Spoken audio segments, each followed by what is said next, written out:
Israeli হামলায় গাজা এখন এক ধ্বংসস্তূপে পরিণত হয়েছে, যেখানে নেই বিদ্যুৎ, পানি, খাবার বা বেঁচে থাকার জন্য প্রয়োজনীয় সামগ্রী। এমন অবস্থায় সীমান্তে ত্রাণ সামগ্রী আটকে রেখেছে নেতানিয়াহু সেনারা। ফলে গাজায় বহু মানুষ দুর্ভিক্ষের মুখে পড়েছে।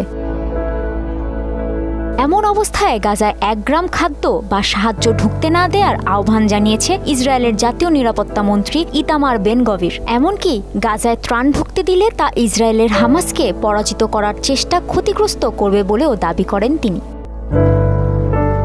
ফিলিস্তিনের স্বাধীনতাকামী সংগঠন হামাস সকল জিম্মিদের মুক্তি দিলেই গাজায় ইসরায়েলি হামলা বন্ধ হবে বলে জানিয়েছেন মার্কিন প্রেসিডেন্ট ডোনাল্ড ট্রাম্পের জিম্মি বিষয়ক প্রতিনিধি অ্যাডাম বোহলার। হামাস যেদিন সকল জিম্মিদের মুক্তি দেবে সেদিনই হামলা বন্ধ হবে বলেও জানান তিনি।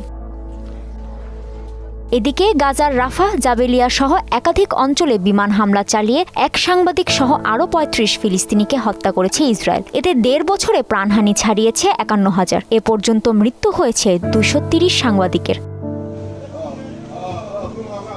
অন্যদিকে যুক্তরাষ্ট্রের হোমল্যান্ড সিকিউরিটি বিভাগ জানিয়েছে, ট্রাম্প প্রশাসনের দাবি অনুযায়ী কিছু ভিসাধারী শিক্ষার্থীদের তথ্য না দিলে হার্ভার্ড বিশ্ববিদ্যালয় বিদেশি শিক্ষার্থী ভর্তি করার অনুমতি হারাতে পারে। হোমল্যান্ড সিকিউরিটি বিভাগের সচিব ক্রিস্টি নোম গতকাল বুধবার এ ঘোষণা দেন। এছাড়া হার্ভার্ডের জন্য বরাদ্দকৃত হোমল্যান্ড সিকিউরিটি বিভাগের মোট $২৭ লাখ দুটি অনুদান বাতিল করা হয়েছে বলে জানান তিনি।